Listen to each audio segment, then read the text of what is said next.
তুমি যদি এই ব্লগটি সম্পূর্ণ দেখো তাহলে চাঁদনী মার্কেট সম্পর্কে তোমার একটি ধারণা তৈরি হয়ে যাবে। ট্রেনের গায়ে লেখা থাকে কমফোর্টেবল জার্নি। তোমরা দেখো এটি কেমন কমফোর্টেবল জার্নি।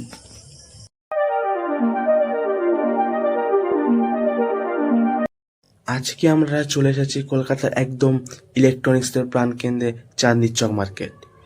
যদি তুমি টেক লাভার হন, ইলেকট্রনিক্সকে ভালোবাসেন, তাহলে এই জায়গাটি তোমার জন্য স্বর্গ। এই মার্কেটটা শুধু ল্যাপটপ বা মোবাইল ফোনের জন্য না। এইখানে তুমি পাবে কম্পিউটারের পার্টস, রিং লাইট, টাইপয়েড, মাইক্রোফোন, সব ধরনের ইলেকট্রনিক গ্যাজেট, তাও তোমার বাজেটের মধ্যে।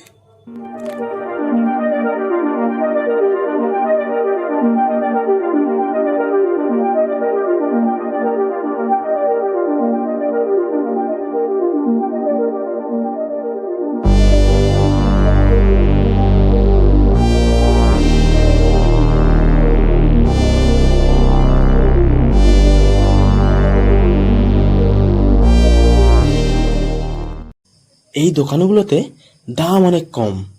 আরও যদি দর কষাকষি করেন, জিনিসগুলি আরও সস্তায় পেয়ে যেতে পারেন। আর এইখানে এসে একটা কথা সবসময় মাথায় রাখবেন, এইখানে অনেক অসাধু ব্যবসায়ী তারা নকল জিনিস বিক্রি করতে পারে। তাই জিনিসগুলো যখন নেবে ভালো করে বুঝে শুনে নেবে নিজের দায়িত্বে।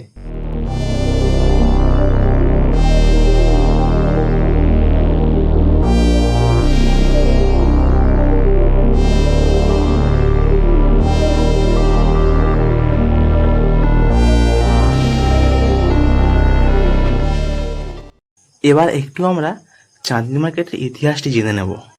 চাঁদনী চক মেট্রো স্টেশনের পাশে ব্রিটিশ আমলে এই এলাকাটি গড়ে উঠেছিল মূলত বাণিজ্য ও অফিস পাড়াকে কেন্দ্র করে। পরে এখানে ছোট ছোট ইলেকট্রনিক্স ও মেরামতির দোকান গড়ে ওঠে এবং 1980 ও 90-এর দশকে এখানে ধীরে ধীরে computer, camera, sound system, gadget ইত্যাদি বিক্রি শুরু হয় এবং ক্রমে এটি হয়ে ওঠে পুরো শহরের জন্য একটি ইলেকট্রনিক বাজার।